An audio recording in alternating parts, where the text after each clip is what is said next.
Thank you all very much. So I'm Chris Noble. Nice to meet you all in person. I wanted to spend just really 2 minutes getting a sense of who you all are and why you're here. So really quickly, if you're from a nonprofit, raise your hand. Fantastic, okay. If you represent a brand, raise your hand. Great. If you represent an agency, get out. Kidding, I'm kidding. Kidding. I tease because I love. So I represent a little agency myself. Studio Good does a lot of work in the social impact area.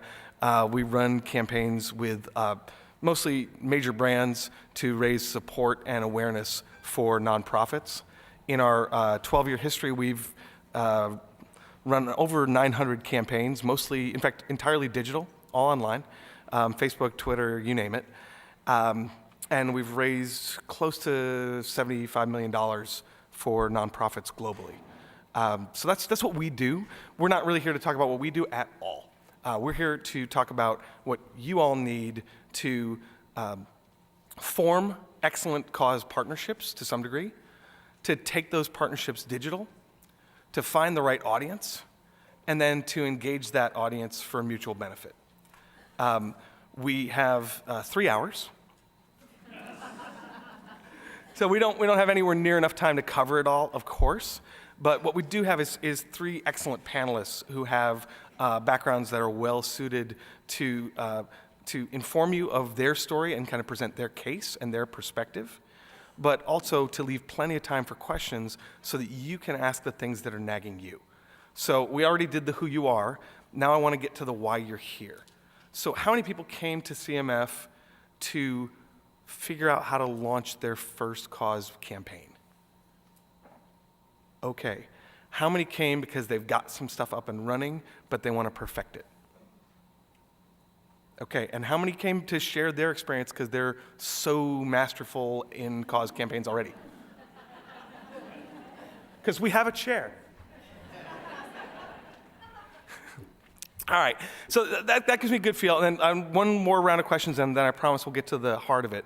So last, in terms of where you're interested in, what you'd like to hear as a group, there are many different things we can talk about. I just listed them out. But who's interested in the forming partnerships across brands and nonprofits, and how those work and how you can form those? Okay, great.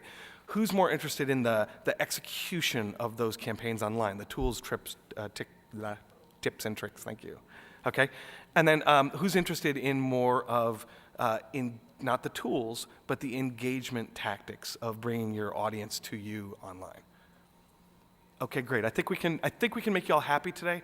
The format, just so you know, we're going to have each panelist speak for really 5 to 10 minutes at the most, to present sort of both their case, their viewpoint, some of their key learnings, and then stop.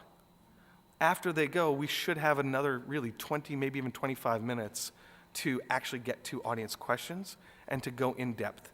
These folks are super experienced.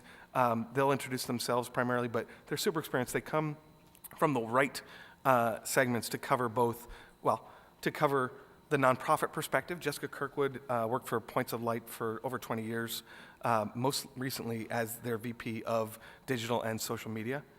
Jorge Fontanez is at Chase Community Giving and was one of the leading forces behind the Chase Giving program. So you can speak to that. And then James Windon is, of course, from Causes. And so we've got the platform for reaching out. We've got the brand representation. We've got the nonprofit story. I think we can wield those things together and give you guys the information you need to at least get started. So without any further ado, Jorge, would you like to go first? Sure. Great. Well, it's great to be here at the Cause Marketing Forum. It's actually my first time here, and I'm inspired really by what I've heard so far, and I think a lot of the themes that were introduced earlier around storytelling, in particular, and authenticity, absolutely resonate with me in our program. So I'll tell you my journey. I joined Chase Community Giving 2 years ago, 2 years after it had successfully launched a grant-giving campaign in the face of the economic crisis. And Chase looked for a way to differentiate itself as a brand and look to serve a sector of the economy, i.e. the not-for-profits, who were largely suffering from the decline in individual donations.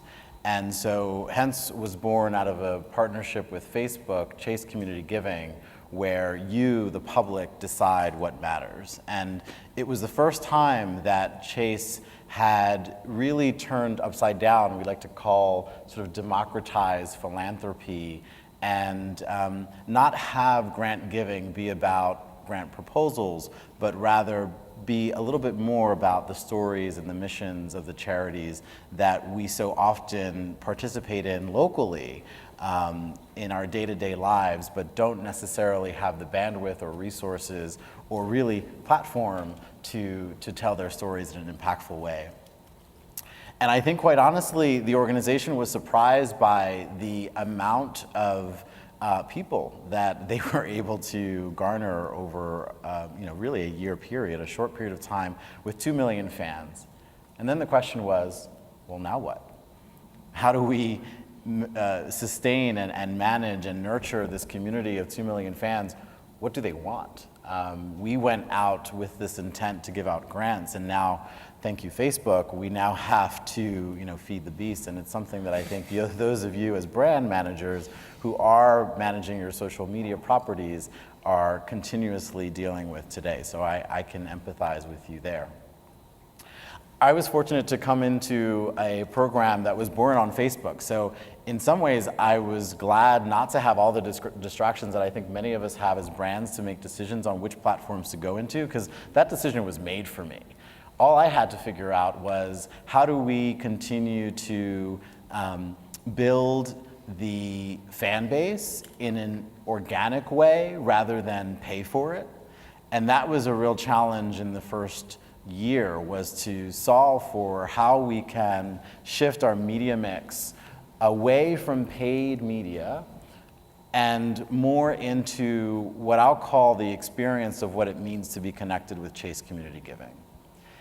And it was in the process of trying to understand how we could serve the charities that we landed on an insight. And this, I think, hopefully resonates with many of you, because I think whether you're dealing with the traditional marketing channels or you're in social media, which is sort of the new age thing that everyone feels kind of clumsy about, the reality is the same principles apply, right? And so the insight was, charities drive traffic.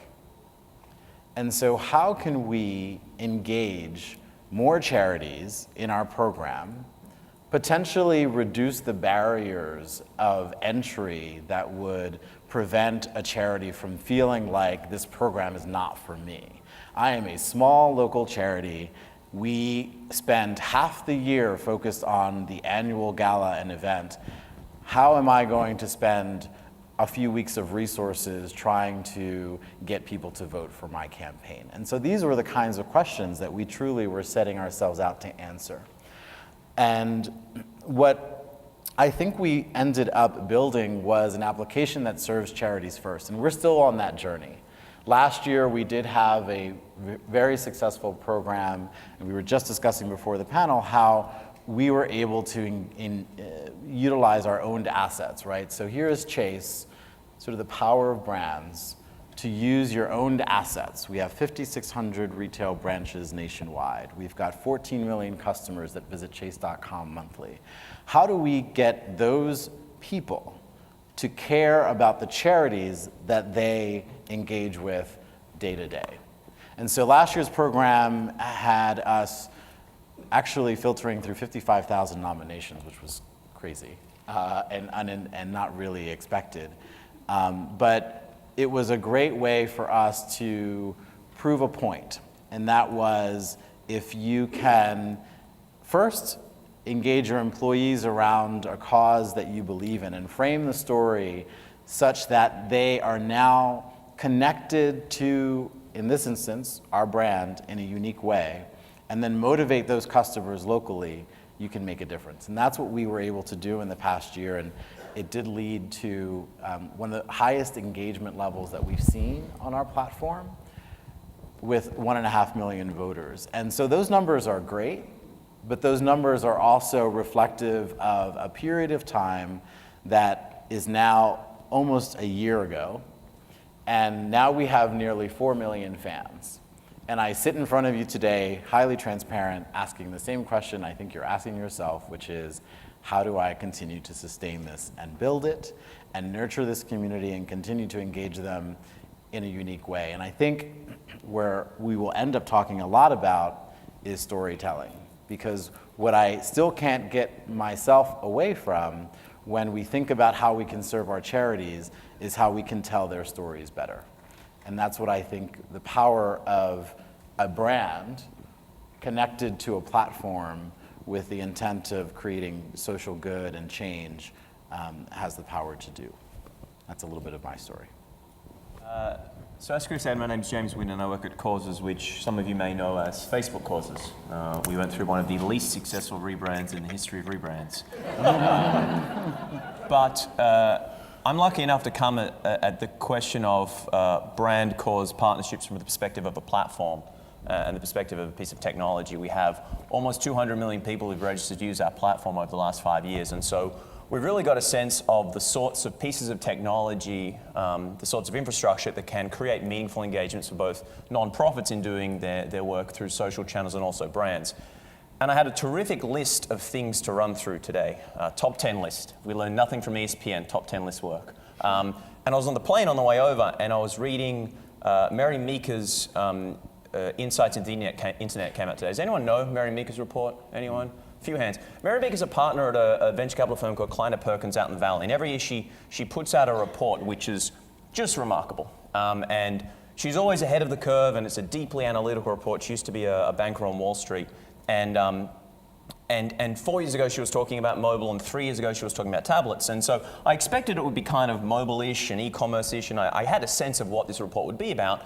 And I read it this morning, or briefly, and the things she was talking about were the future of technology will be in wearable devices, it will be in drivable devices, flyable devices, scannable devices, not edible devices, but all of those other things that we'll be in. And I thought to myself, wow, like, technology really moves quickly. And so a lot of the points I had were going to be about how you can leverage existing technology to do these sorts of campaigns effectively. But this report kind of made me realize that by the time you guys leave the room, these insights will probably already be out of date. And so that got me thinking even more, and I thought, well, you know, how do you kind of keep grabbing onto this ball that is technology and try and get the most out of it? And I think what the realization I came to is, rather than focus on technology, which is always changing, you're better off focusing on something that doesn't change, which are the people using technology. You know, technology doesn't create social change. People using technology create social change. And so over the last, for me, 3 years at Causes, and the company's been around for almost 5 years, what we have gleaned is insights into the sorts of social good campaigns and cause marketing campaigns that people, both donors from a nonprofit perspective and consumers from a brand perspective, are interested in getting involved in. And so I decided in the last 3 hours that that's what I'd like to talk about. Hence the sort of plethora of paper here. But I think it can distill down into this, which is we all kind of get the sense that technology is going in the direction of, you know, increased connectivity, increased data, increased content creation, increased content consumption, increased e-commerce. If we're assuming it's all going in that direction, how do we think about the people, the potential individuals who can get involved in our campaigns in that world of technological change? And so the three things I think that we've learned at Causes over the last 3 years are these. The importance of connectivity and what it means. Jorge solved my second point, which is the importance of storytelling, but that's fine, we'll come at it differently. It was still in earlier. And then, everyone's still in everyone's. Yeah. And then the third one is the importance of identifying your 1%. So those are the three things I'll cover quickly, hopefully. Chris doesn't knock me off the stage. So the importance of increased connectivity. So the reality is one of the things that came out of Mary's report today was that the average American checks their mobile device 150 times a day, which is disgusting. But 150 times someone checks a device, and so there's connectivity in two ways. There's connectivity in terms of how you're connected to content, and then there's connectivity in terms of how you're connected to other people. And I think in thinking about your campaigns, you might be drawn to the fact that they check their phone 150 times a day, and you go, wow, this is a channel we can just keep publishing through. And that I don't think is the right way to think about connectivity. I think the better way to think about it is the fact that now we are all connected to each other. The social plumbing of the internet is complete. And what that means is there is a huge opportunity for brands and nonprofits to lean on your consumers as your advocates. And something we're big on, and we're really trying to position ourselves as being, is the solution for what we call C2C marketing, or consumer to consumer marketing. And we think this is the next evolution of how cause marketing and social good will be done. And we know this is incredibly valuable. We know it if you read the Nielsen Social Good Report that told us a year and a half ago that socially conscious consumers listen most to recommendations from trusted sources. We see it in terms of things around behavioral change. So one of our big clients is AT&T. We do a lot of work with them on their texting and driving initiative. And one of the things we help people do is not only take a pledge to not text and drive, that'd be a horrible pledge to text and drive, a pledge to not text and drive, but we also give them the tools to recruit their friends to take that pledge as well. And what we found, very interestingly, was that people who took the pledge to not text and drive, when a friend invited them, were 2.5 times more likely to have followed through and not texted and driven in the 6 weeks after taking that pledge versus if they just arrived at our site and decided to take that action in a top-down way. So this social filter is very valuable in shifting people's behavior. And from a fundraising perspective for the nonprofits in the room, someone like American Cancer Society has done a remarkable job with their Runs, Walks, Rides product. They've raised over $3 billion through this thing, and its very essence, what they've done is through back in the day, there was an increased connectivity. People actually had to get out there and knock on doors and ring their friends and use other tools to actually promote those social networks. Now that's all done for us, so we simply have to find a way to activate those people. And so it causes, when we think about, well, what does it take to get someone to recommend a social good campaign or a cause marketing campaign to their friend, we really focus on 3 things. You have to give people a reason to share, you have to give people tools to share, and then you have to make it rewarding for them to share. So in terms of the reason to share, I think a lot of that comes down to brand message. We've found over and over again that our users will quickly identify whether or not a partnership between a brand and a nonprofit makes sense.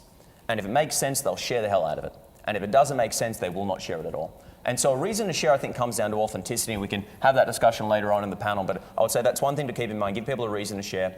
There is technology in this, which is the second reason, which is making it easy for them to share. And whether that's trying to help them sort through their list of social contacts and identify people that might say yes, or whether or not it's opening up alternate channels so they're not just tweeting or posting something to Facebook, they can send people emails or whatever else, but making that sharing easy. And then the rewarding piece. Something that's very, very big, and this is the basics of any grassroots organizing, is close the loop. Recognize top achievers. Reach out to people and thank them. And that can be a technological solution like a leaderboard or give people rankings and all sorts of fancy stuff. Or it can simply be find the people who did something for you, reach out and thank them. Both of them are effective. So that's the first one, which is the importance of connectivity. The second one is the importance of storytelling. I'll move rapidly, Chris, getting through it. So the other piece that came out of Mary's report was that since 2011, there has been a 900% increase in the amount of content shared on the internet. A 9x increase in the amount of content. And that's a huge challenge. That is a huge amount of content to cut through. And so when you're running a social good campaign or a cause marketing campaign, if you're Chase Community Giving, you're not competing against Pepsi Refresh. And you're into the Nature Conservancy, you're not competing against the WWF. Everyone is competing against House of Cards. Everyone is competing against ESPN. Consumers don't think of something as a social good campaign or a cause marketing campaign. They just think of it as something that is taking up their attention when something else could be taking up their attention. And so the importance of sort of overcoming that hurdle and having that interest talk, we think comes down to storytelling. One of our big clients also is Dell, and Dell's done incredible work around pediatric cancer care for the last 20 or 30 years. It's actually really difficult to understand. And if you sit down with these folks and you hear the incredible stories that they come up with, all of a sudden you say, well, there is a disconnect between what you're doing and the good you're creating in the world and the way you're actually explaining that to consumers. And so again, we come back to, lo and behold, my team will laugh, but everything's a rule of 3 with me. The 3 big things in terms of storytelling are making it digestible, so breaking something down into something people don't actually understand, putting a human face on it, so a human story to something, and then closing the loop. And the closing the loop is really just reaching back out to people, explaining what the campaign was about, and explaining why it was good or bad. And final thing I'll wrap up is the importance of identifying your 1%.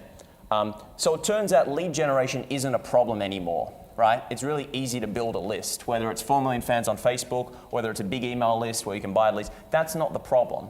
The problem is trying to activate that list.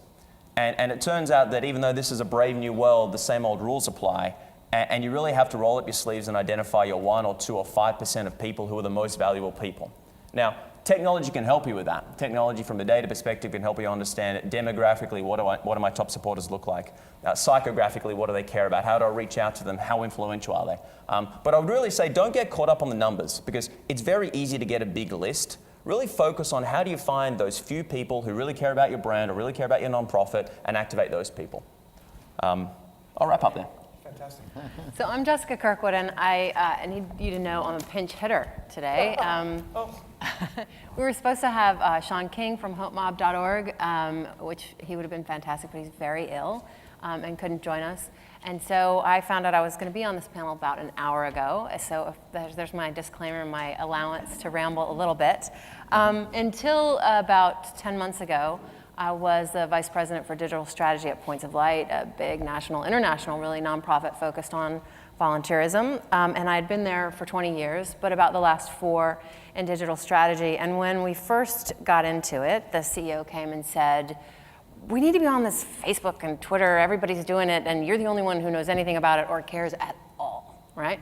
And so I became in charge of it, as so often happens at a nonprofit. How many of you are from small nonprofits?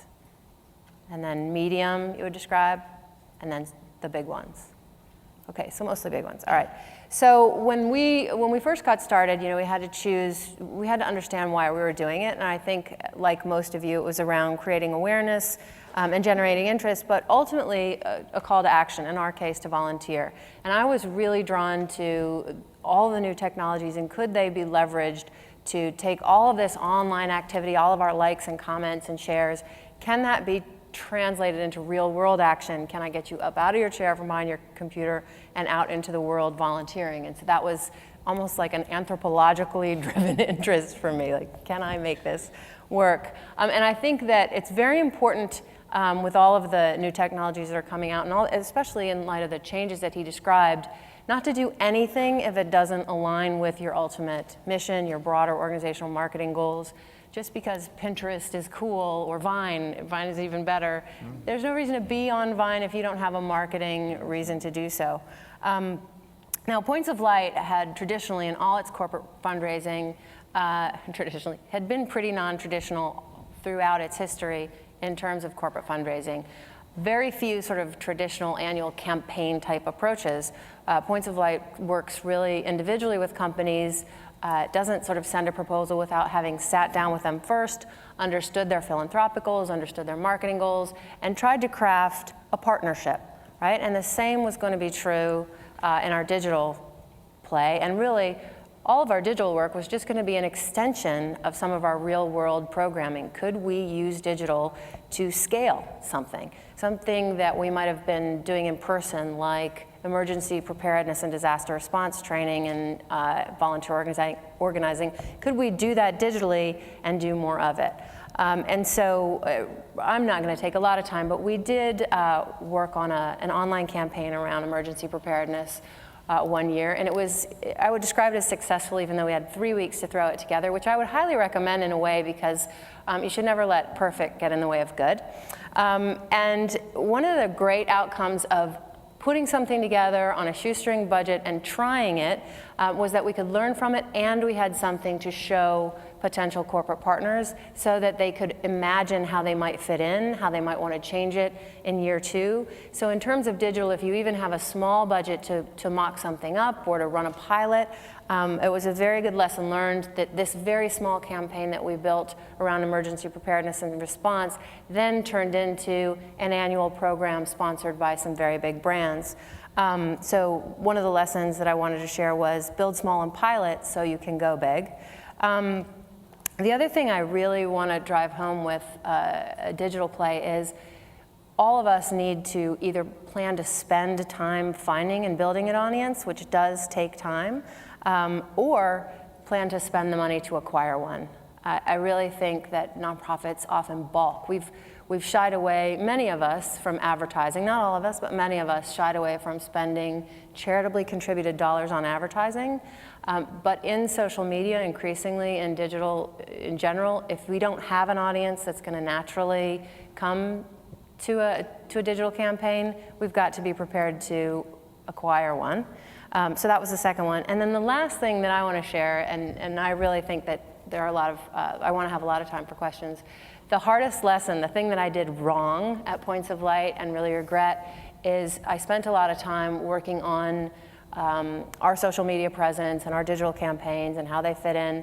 But the real failure was around culture change, or what I would call digital assimilation at Points of Light. And so I think if you're working in technology at a nonprofit, it's really important not to be overlooked to create throughout your entire staff a sense of a deep understanding of what is in it for them personally as people to participate online, and professionally, especially in the context of work, and then thirdly, introduce what's in it for your nonprofit brand. And the problem is, you wouldn't have just one person in your organization. This is the person who handles the phone. No one else can call anyone.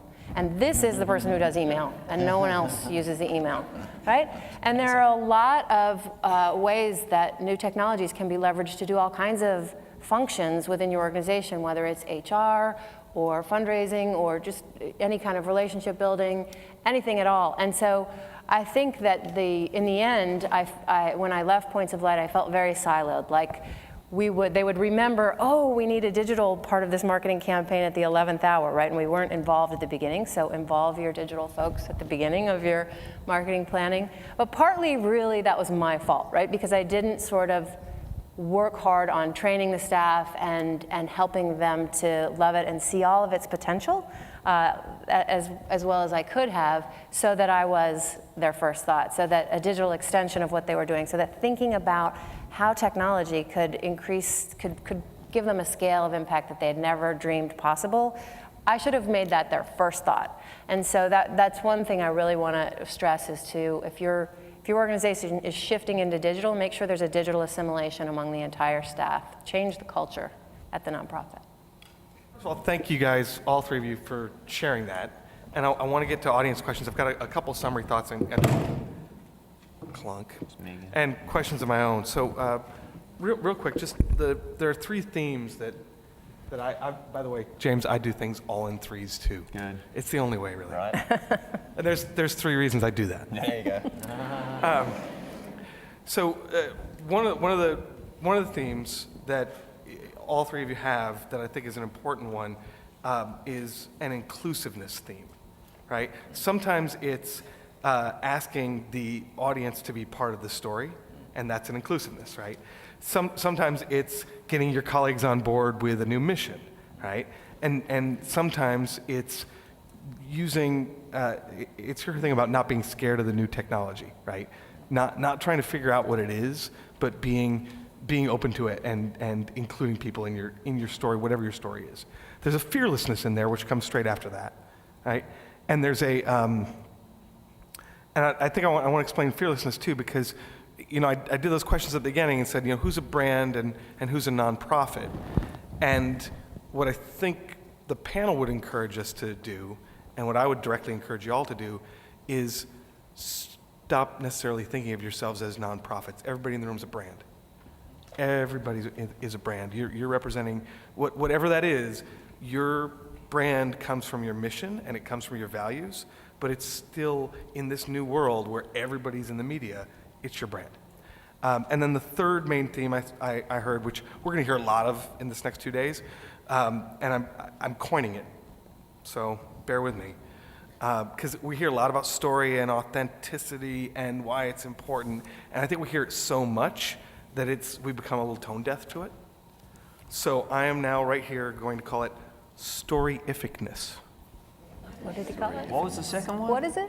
Story-ificness. I don't understand. Because story alone doesn't cut it. You're tone deaf to it now. Everybody says, "Oh, it's about the power of story." Of course, it's about the power of story. We're human beings. If we didn't have stories, we would just be eating machines on feed, right? Of course, it's about stories. So it's not about the story necessarily. It's not about the story being authentic. It's about, and I really like what James said, it's about finding initially those few common people who relate and try your story. It's not about, let's craft our story to get the broadest possible audience. It's about let's tell our damn story and find out who those people are with whom it resonates. And there's echoes in that, and all three panelists had echoes of that. So I wanted to kind of draw those three things out. But there's some other stuff you all wanted to touch on. I want to make sure we get to that. So I have two questions, and I probably have a third, but I only have two right now. Two questions for the panel. The first of which, because so many people are actively engaged in cause campaigns here, we didn't really touch on this, but how do you know when it's working? And then what do you do to repeat that if it is? Anybody? Yeah, I mean, it's the great formula of something going viral, right? I mean, that's what everyone wants, is that piece of content that everyone shares and likes. And I think it a little bit goes back to knowing your community, and that's one of the takeaways that you mentioned. I think that we owe it to our community to know what it is that they're looking for, right? And so if you think about social media, and we use the term active listening a lot in social media, but it's really market research, right? I mean, you should be able to dig deep into the comments of your community and understand what conversations are really trigger points for your communities. And I think for those of you that are thinking about approaching brands, I think it's true. You should be thinking about yourself as a brand, because what will convince the brand to work with you is that you not only have a community of supporters that you can bring of value to the brand, but that you understand them, that you understand what their trigger points are, and that it's not just telling stories, but that you're telling stories that resonate with them. And I completely agree. I've spent the last 6 months thinking about our content strategy. I mean, I think with a presence as large as we have, I call myself editor-in-chief now. I'm a publisher.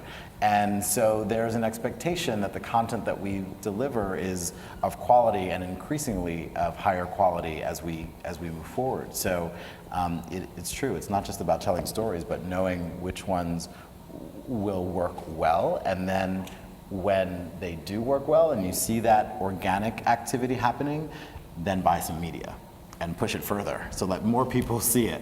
That's probably the advantage of Facebook, is if you can take the time to craft the content when you see it working, then use media to push it further. I would just add one small thing, which is know what success would look like before you start, and then measure against it. There are all kinds of great analytics tools that will, when you're doing a digital campaign, that you can track and be sure of a lot more than you can in a traditional media campaign. I mean, media impressions is an estimate based on subscriptions and readership, right? But online you can measure clicks and shares and likes, and you can really tell what's happening. So like in anything, define what success would look like. And I used to work with someone who said, "And if you say make it go viral, I will put snakes in your car." Exactly. It's a horrible thing to do. You never know if you got all the eggs. No, you sell that car. I would say, I think those 2 points are spot on, sort of the qualitative point and understanding the story piece of it, and then also understanding success. We come at things very, very technically at Causes. If you look at the breakup of our company, 2/3 of our company is technical. And so when we look at whether or not a campaign is working, to us it's just numbers. We just look at various points in the funnel and we work out whether or not it's performing appropriately. So whether it's when someone lands on the page, are they converting at the rate we expect them to for this type of campaign? When someone receives an email, are they opening and clicking through? So we have all those benchmarks. On the viral stuff, I agree. When someone says, make this go viral, you do want to do horrible things with the reptiles to them. I would say this, we do take a very structured approach to virality. So for us, we really break down this notion of viral social media campaigns into 4 elements, which is the likelihood of someone to share, when they share, how many people they'll share it with, when they share it with someone, the likelihood of that person saying yes, and then the likelihood of the time interval between when that person says yes and then shares. It is very technical. In fact, it is the model that McKendry structured when he talked about the spread of smallpox. So it is literally a viral model. But it works. And it works really well for us to work out, well, what point of the messaging is going wrong or right here, and how can we optimize accordingly? So it's numbers is the answer. No, that's great. So so just to kind of thread that through again, it's the basics of really any campaign, and that's kind of what my next point was going to be. But establish your metrics ahead of time, measure them while you're going, keep moving forward, right? Keep iterating, and so last thing, and then I'll turn over, but that ties in for me to that whole fearlessness thing, right? Has anybody, who in the room, and I was trying to get it on the monitor, I can't, but who in the room has seen the shots of the Vatican in 2005 versus 2013, right? And so we're all new at this, right? So another point a question that I wanted the panel to answer earlier, but I think we've got it now, is, what tool should I use? Should I need to be on Facebook? Do I need a Pinterest strategy? All of that, I think, is driven by what you want the campaign to be and who your audience is and where you want it to live. So if you want primers on how best for a nonprofit to use Facebook, we know people, we can introduce you to them. Follow John Hayden on Twitter, for God's sakes. He's great, and he does a lot of that. The tips and tricks of using a channel, there's lots of good references. We can get those to you. But it's not really about the tool that you use. It's about these other formative things in the makeup of your campaign. And so that's just my last question really is, again, for the panel. So all of these things, these are marketing campaigns, primarily what we're talking about. But because we're in the nonprofit world, they have to be mission driven. So when you're joining the brand and the nonprofit together, what are ways you see, and I know you represent a brand, but still you see it. What are the ways you see that the brand and the nonprofit can work together to balance that marketing versus the mission and make sure that they're both served well? I have a couple of ideas. There you go. Yeah, I mean, I think for us, we always, from the get-go, we don't want to run unsuccessful campaigns. Sure. So the starting point for any campaign we embark on, where it is a non-profit and a brand partnership, is we really want to make sure that the issue that the brand is tackling on the partnership fits into one of two categories. And category number one is, from a brand's perspective, is this the sort of campaign that they're uniquely positioned to tackle? Is this the sort of issue they're uniquely positioned to tackle? And so when we work with someone like Dell, they're a company that is in its DNA is technology. And so identifying nonprofit partnerships that make sense in that space, in this case pediatric cancer technology, is perfect. The other category are problems that a company is uniquely responsible to solve. So texting and driving is a great example. You created the problem, now you're responsible for solving it. So we always think about it through the lens of those two. And that's sort of, from thematically, when we start campaigns, that's the beginning point of any conversation. In terms of making sure that it's sort of a mutually beneficial relationship, which is I think what you're getting at, Chris, I just think it's really about understanding what assets both parties have that can help the other out. I think it's fascinating for you to come up with this idea of nonprofits as great traffic driver. We've known this for years, and for some reason people just don't cotton on to it. But if I'm Coca-Cola, and I want to reach all of the Coke drinkers in the world and tell them about our partnership with WWF, I probably know how to do that. In fact, I've been doing it for years, and it's a great way to build brand loyalty. What I don't know how to do is reach Pepsi drinkers who are big WWF supporters. And WWF knows how to do that. This is a really crass example, but you get my point. And so I think both parties coming to the table and understanding what they're uniquely positioned or mutually exclusively positioned to do, and then doing that within the partnership, is a great way to help each other out, and both parties walk away with something they couldn't have done by themselves. Yeah, and I guess I could speak to just a little bit, because we are a big brand, but the core of our campaign is to serve small local charities, right? So I was thinking about your question because we're not always looking for the large partnership. We are trying to serve within our communities, particularly where we have a retail presence, those small local charities. And so I actually want to take a moment just to talk about what you can do offline, because I think it's really important to just understand that it's not always a solution about what's the latest and greatest in innovation, and does it have to be digital? No. Would it be great if it tied to digital? Yes. And so, I think for the smaller not-for-profits that are in the room, I guess I speak to you and say, look for brands that have the infrastructure that you can tap into, right? So Chase has 5,600 branches. Where are you present? How does that, how do those assets work well for you, and why does it then benefit the brand? So I think that there's I guess that exercise of looking at assets online and offline are important.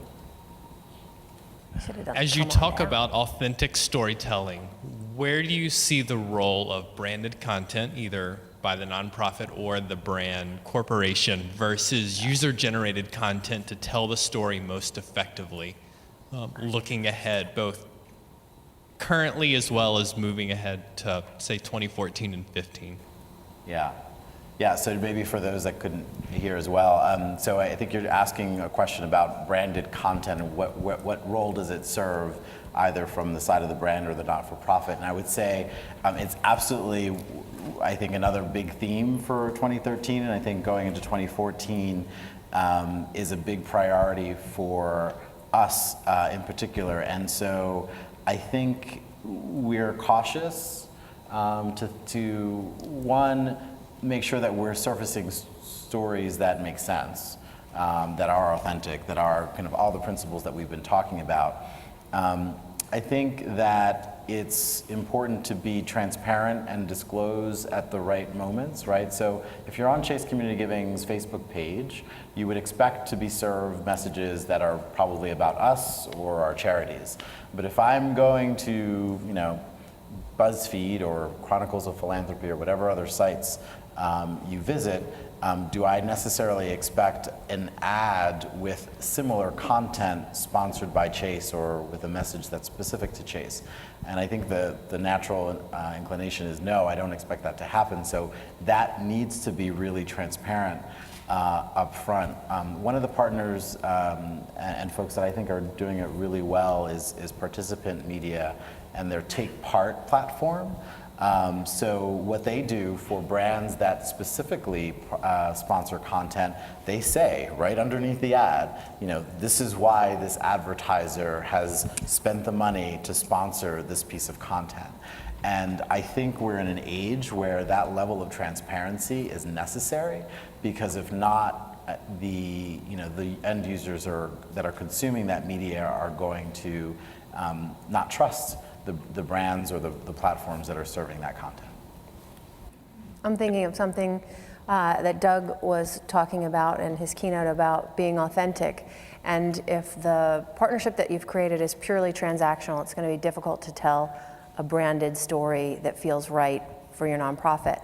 But if you've really created a partnership and the company is engaged with your mission, then it becomes easier. So at Points of Light, for example, we could tell stories about all kinds of companies doing volunteer service in the world, and we could show pictures of them doing it, and we could talk about the impact they were having. And their brand was mentioned, of course, but it didn't feel like a departure from our mission. We wanted everyone to serve, and it was easy to get people to serve en masse through companies, through where they worked. We all work. And so I think that the answer is for the content to be still connected to the mission, the brand to be very engaged with you as a partner, engaged in the mission, and then that's the story you're telling. Yeah, I think that's right. And I want to also draw out something about the other, the short story, or really the micro story. So one of the things I think is important, and we're seeing as a trend in all sorts of shareable content, whether it's sponsored or not, is the social square, is what we call it, right? It's just that little image that you see in Instagram that then goes to Facebook or ends up in Pinterest, right? And it has a quote on it, and people share the hell out of those, right? And what I would encourage everybody in the room to understand is that that's a story. It's a tiny little story, but it's a story that you can use to point to your larger story. And everybody in the room has dozens of those. I'll give you just a dumb example but it really worked, from a campaign that we ran for a spaghetti sauce company. And they said on their Facebook page, tell us about your late for school moment. The campaign's focused on making a kid's life easier, right? Because they can get a good meal at the end of the day. And the story that somebody shared on the Facebook page was, my son shut the door on the bus driver because a bee was about to get on the bus. And my son's reasoning was that since the bee wasn't a student, he shouldn't go to school. And so we took that. It's one little comment from some supporter out there. We took that, turned it, put it on top of a photo image of a school bus with a little bee icon on it, little simple text, and quoted the user who had, right, quoted the audience member who had posted that in the first place. So the initial comment was great, but the fact that we then shared that comment, that story back, got 40 or 50 times the response of the first comment, right? And you all, everybody in the room has a story like that. So when we talk about sharing stories, and I particularly talk about story-ificness, I don't want you to feel stuck that you have to come up with a giant, all-inclusive, here's our story. That's really not, it may be something you can use if you've got it and you have it and you know it, but the most important thing is to just get started. Remember that fearlessness. Get started, and get started with the little tiny stories, because those are the ones that you'll use to identify that 1% and who you're actually resonating with. More questions? Chris, I was just Yeah, gonna- please, bring it on, Jess. Just one, I think the other second half of the question, which I'm not sure we necessarily dug deep into, was the relationship between branded content and user-generated content. So I think the one thing I would say is that I think that I feel like we've gone through the era of user-generated content is king, and I feel like we've come back out of it, and now people are much more comfortable with what I call professional or branded content. But what I think we've identified is there is a really interesting relationship between the two. And so I think branded content in many ways is the best way to induce users to create high quality user generated content. So asking a user to upload something or anything will usually mean that you'll have a range of nothing. Whereas what we try to do is start with the branded content, whether it's non-profit, rather, and to Chris's point, there is no difference, it's all branded, and then use that to pull out and draw out relevant and contextual and structured content from users, and then use that feedback to then structure your next round of branded content going back out. So we did this, for example, with one of our clients, Odwalla, where they were running a big campaign around the mission goodness stuff earlier this year. We started with a great video that they structured and pushed it out to people. It was about organic gardening. As a result of that, and we kind of limited the sphere of discussion, we asked users to submit their own stories and ideas and thoughts and articles in that space. But we constricted it, and it was inspired by the branded piece of content. Having received that back, we then looked at it all, moderated it all, and then pushed out some more branded content in response. So it was a structured conversation, but I think to the question, which was that relationship between branded and UGC, I think this is actually the right way to think about it, is that they do inform each other. One is not better than the other, but one can help the other type be high quality. Yeah, I think that's a super good point, and it actually ties back to something you said earlier that we use all the time, which is that people really on the internet, or mobile, whatever, only do things for reward and recognition, right? So if you take that notion of James's just now, and you say, yeah, I am asking my audience to do something. If you ask them to do a particular thing, and you stake even a small reward, and the reward could just be, we'll post the top 10 we like, right? But you stake even a small reward on the other side, you will get the best content out of your audience, and you'll also, again, identify those top supporters. Thank you. Hi, I'm Jessica from Oxfam, and I work on celebrity and corporate engagement for that organization. Recently, another international organization made the statement that Facebook likes don't save lives. I don't want to name names, but that struck a chord with me. And I was wondering if one or all of you could speak to how to leverage social media, Facebook, et cetera, to not only increase brand awareness and increase your constituency base, but to go further and bring in dollars. It's one thing if you have a major donor or company matching every like or retweet with a monetary donation, but to leverage it to actually bring in money so you're shipping food or you're able to do work in the field and on the ground. So I guess I like to think about Chase Community Giving as offering a national platform to first amplify the mission and purpose of organizations, right? And so that's kind of at its foundation what we can do every day. As a bank, I think it's actually really interesting to look at, how can we help fundraise, right? Because it should be something that we're really good at. And I'm fascinated by the crowdfunding trend. And I think what's interesting for this audience in particular is that it's actually kind of a new competitor in the space, right? So now small businesses are going out there and going after the same individuals that could fund your causes, but are now funding small businesses. And so that phenomenon, I think, is fascinating, and we should try and partner and figure that out. I think there is a role for fundraising, I guess, is maybe the core of your question, to take it to the next level. And so, I guess there could be interesting ways, and probably platforms that, James, you could speak to, that would be really interesting to see how that could work. But I think the crowdfunding world has absolutely proven it's possible. Yeah. Yeah, I mean, in many ways, this was what Facebook Causes was meant to do. That was really why the company was started in the early days, is that we wanted to be the fundraising solution the fundraising solution for Facebook. And I think we were moderately successful. We fundraised over about $50 million through Facebook, I would say, back when we were a Facebook app.